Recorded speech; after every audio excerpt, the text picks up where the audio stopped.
The truth they won't tell you. Iran, the West, and a century of injustice. They said Iran was the threat, but what if the truth is, Iran has been under attack for over 100 years? In 1908, oil was discovered in Iran, but instead of lifting the nation, it became a curse. The British Empire quickly moved in, forming the Anglo-Persian Oil Company, now BP. Iran got only 16% of the profits and zero control over its own wealth. This wasn't partnership, it was theft, dressed in contracts. Mohammad Mossadegh, Iran's prime minister, a man of integrity, beloved by his people, he had one goal: take back Iran's oil and return its profits to its people. Mossadegh nationalized Iran's oil. He created a national oil company, tried to sell oil directly on the global market, and aimed to use the profits to fund public welfare. But Britain responded with force, an international embargo, a naval blockade, and legal threats against any country or company that dared to buy Iranian oil. As a result, Iran was cut off from oil exports and its economy was strangled. Britain demanded a return to the old agreement, but Mossadegh refused. Even under immense political and economic pressure, he stood firm. He would not hand Iran's resources back to foreign powers. Britain was furious, so they turned to their ally, the United States. In less than 30 months after nationalizing the oil, the CIA and MI6 launched a coup. They overthrew Mossadegh, destroyed Iran's young democracy, and reinstalled the Shah, a Western-backed monarch loyal to US and British interests. After the coup, the Shah was reinstated as absolute monarch. Within a year, he signed a new oil agreement. Oil was no longer owned by a single foreign company. Instead, a Western consortium was formed. 40% to British Petroleum, BP, 40% to American oil companies, Exxon, Mobil, Chevron, Gulf, 14% to Royal Dutch Shell, 6% to France's CFP. Now Total, Iran was promised 50% of the profits, a big jump from the 16% under British control before nationalization. On paper, it looked like progress, but Iran had no control over pricing, production, or exports. Foreign companies still called the shots. And where did the money go?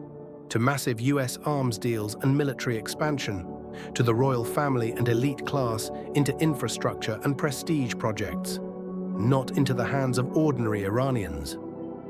The Shah ruled with an iron fist, backed by American weapons, dollars, and secret police. He tortured, jailed, and silenced anyone who opposed him. And while the West praised him as modern, millions of Iranians suffered. After decades of repression, the Iranian people rose up. The Shah fled the country. A new system, led by Ayatollah Khomeini, was born. But just when Iranians thought they were free, the US welcomed the exiled Shah, claiming it was for medical treatment. To Iranians, this was déjà vu. They feared another coup, another betrayal. So a group of angry students stormed the US embassy in Tehran. They took 52 hostages and demanded the return of the Shah. Yes, it was a violation of international law. But ask yourself, when the US overthrew a democracy, was that legal? When they protected a dictator, was that just? The US tried to rescue the hostages with a secret mission, Operation Eagle Claw, but it failed. After 444 days, the crisis finally ended on January 20th, 1981, the same day Ronald Reagan took office. A deal was made, known as the Algiers Accords, with Algeria as the mediator. The US agreed to unfreeze Iran's assets and promised never to interfere in Iran's internal affairs again. Iran didn't get the Shah back. He died in exile, but they got something else, a public commitment that America wouldn't try another coup. Just 8 months after the hostage crisis began, Iraq invaded Iran. Why? Saddam Hussein saw an opportunity. Iran was in chaos, fresh out of revolution, its army weakened, its government unstable, and cut off from the world. Saddam feared Iran's Islamic Revolution might inspire Iraq's own Shia majority to rise against him. So he struck first, hoping to crush the new regime, take control of disputed land, and become the dominant power in the Gulf. The West? They didn't stop him. Instead, they armed him. And so began a brutal 8-year war, one that would kill hundreds of thousands and devastate both nations. After 8 long years of war, neither Iran nor Iraq had won. Both sides were broken. But just as Iran was still holding on, something devastating happened. On July 3, 1988, a U.S. Navy ship, the USS Vincennes, shot down Iran Air Flight 655, a civilian plane. 290 people died, 66 were children. The US called it an accident. But to Iran, it was a message. Less than 3 weeks later, Iran accepted a ceasefire. On August 20, 1988, the war officially ended. No land was gained, no justice for the chemical attacks, just silence, 1 million lives lost, and the world moved on. The commander got a medal. No one was punished, no apology, no UN sanctions. Imagine if Iran had done that. The world would call it terrorism. Fast forward to year 2000. Iran said, "We want peaceful nuclear energy." The US said, "We don't believe you." Iran signed the NPT, Non-Proliferation Treaty, and allowed inspections. But the West still pushed sanctions, choking the economy, hurting civilians, and blocking medicine. In 2015, a nuclear deal, JCPOA, was signed. Iran agreed. Inspectors confirmed compliance. Then, in 2018, Trump walked away. Iran kept the deal. The US broke it. The US killed General Qasem Soleimani in Baghdad. Qasem Soleimani wasn't just a general. He was one of Iran's most respected commanders.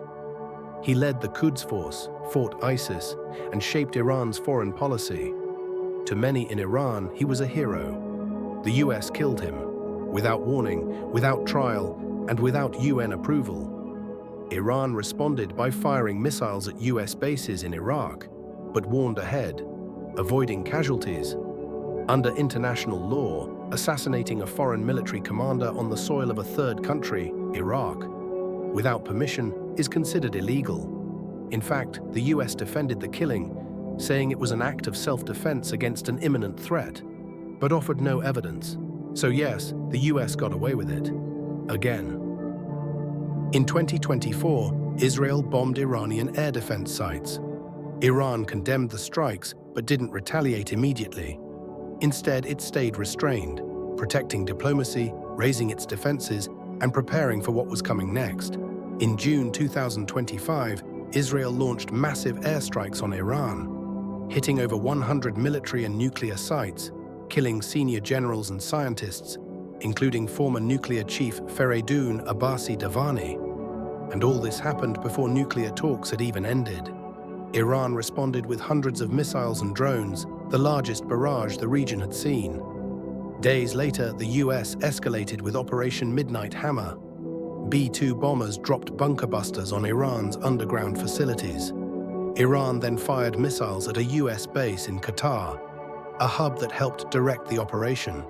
Yes, everyone condemned Iran, and once again, called it the aggressor. Why is it that when Iran defends itself, it's called a threat, but when America destroys countries, it's called security? Why did 290 civilians killed by a US missile receive no justice? But 52 hostages taken in protest became the excuse to isolate a nation for 40 years. Why is Iran sanctioned for enriching uranium under international law, while Israel keeps 200+ nuclear warheads without any inspection? This isn't about justifying everything Iran has done. This is about telling the truth, a truth buried under decades of propaganda.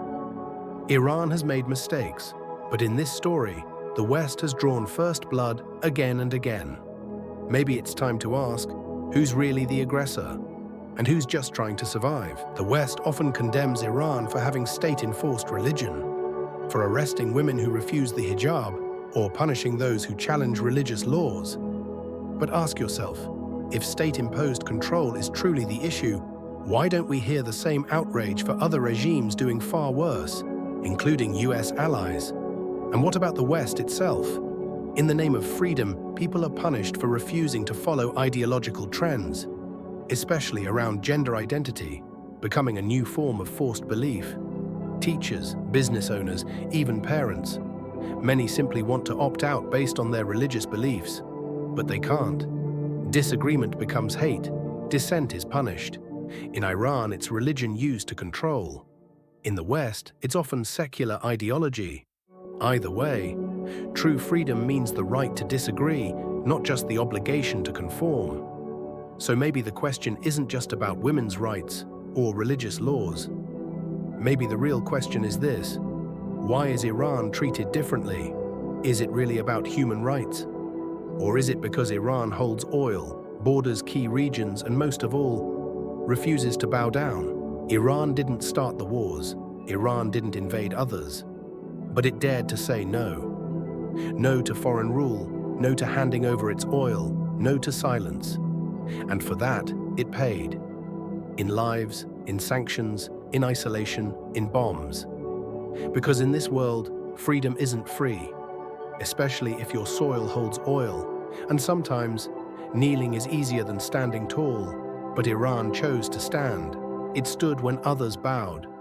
And it stood not just for itself, but for the forgotten, for the Palestinians, a nation bombed, starved, and silenced. Iran stood beside them when the world looked away.